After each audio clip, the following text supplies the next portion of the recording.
പോലീസിൻ്റെ ഭാഗത്ത് വീഴ്ചയുണ്ടായെന്ന് പിന്നെയല്ലേ പരിശോധിക്കണ്ടേ?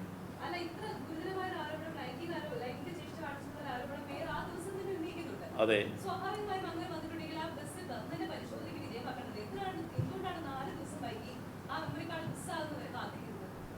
ചോദിച്ചു കഴിഞ്ഞോ? ഇനി ഇടയ്ക്ക് ഇടപെടരുത്. ഈ ചോദ്യം നിങ്ങളെന്ത് ഇന്നലെ വരെ ചോദിക്കാത്ത?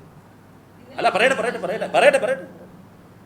താങ്കൾ തന്നെ ഇപ്പോൾ താങ്കളുടെ സ്റ്റേറ്റ്മെൻറ്റ് ഞാൻ അടർത്തിയെടുക്കുകയാണ്. താങ്കളുടെ സ്റ്റേറ്റ്മെൻറ്റ് എൻ്റെ അല്ല കേട്ടോ.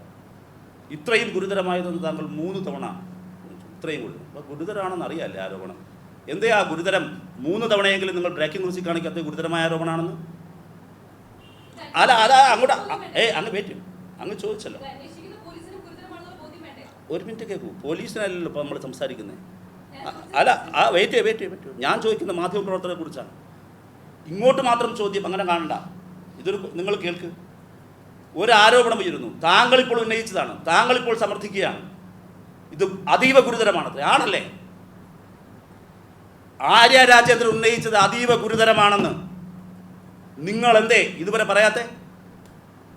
പോലീസിന്റെ പെടലേക്ക് ചാരാൻ ഇപ്പോൾ അത് ഉന്നയിക്കുന്നല്ലേ? അതെന്ത് സെലക്റ്റീവ്നെസ് ആണ്? ഒരു ജാള്യതയും തോന്നുന്നില്ല?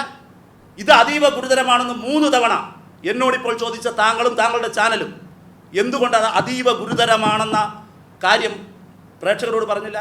ഒരു തവണ നിങ്ങളുടെ ബ്രേക്കിംഗ് ന്യൂസിൽ പറഞ്ഞില്ല? എന്തേ പറഞ്ഞില്ല? അതീവ ഗുരുതരമാണല്ലോ. ആദ്യം തന്നെ എൻ്റെ പ്രശ്നം അല്ല, ചോദ്യത്തിന് മറുപടിയില്ല ഉദ്ദേശിക്കുന്നില്ല. ഇത് തന്നെ കാര്യം ഇല്ലാതെ നിങ്ങൾ ഉന്നയിക്കുന്ന കാര്യം എന്താ? എൻ്റെ ചോദ്യത്തിന് ആദ്യം നിങ്ങൾ തൃപ്തികരമായി ഉത്തരം പറ.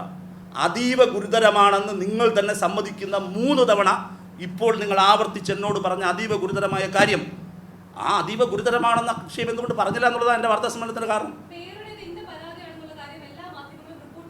റിപ്പോർട്ട് ചെയ്തു അല്ലേ? അത് അതീവ ഗുരുതരമാണെന്ന് പറഞ്ഞോ? നിങ്ങൾ അതീവ ഗുരുതരമായി പറഞ്ഞെന്താ? സീബ്ര ലൈൻ ക്രോസ് ചെയ്ത് വാഹനം നിർത്തി, അതാണ് നിങ്ങളുടെ അതീവ ഗുരുതരം. അതെ, മേയർ പറഞ്ഞ പരാതി നിങ്ങൾ റിപ്പോർട്ട് ചെയ്യുന്നുണ്ട്. ഒരു തർക്കമില്ല.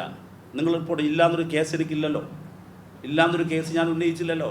എൻ്റെ ചോദ്യം, ഇതിലാദ്യം ഒരു പെൺകുട്ടി വളരെ ആപൽക്കരമാം വിധം അശ്ലീല ആംഗ്യത്തിന് വിധേയമായി എന്ന് പറയുമ്പോൾ അവർ അത് പറയുന്നത് എന്താ? പ്രതിരോധത്തിലായവർ പിടിച്ചു നിൽക്കാൻ പറയുന്ന നുണയെന്നാണ് നിങ്ങളുടെ ചാനലുകൾ പ്രചരിപ്പിക്കുന്നത്.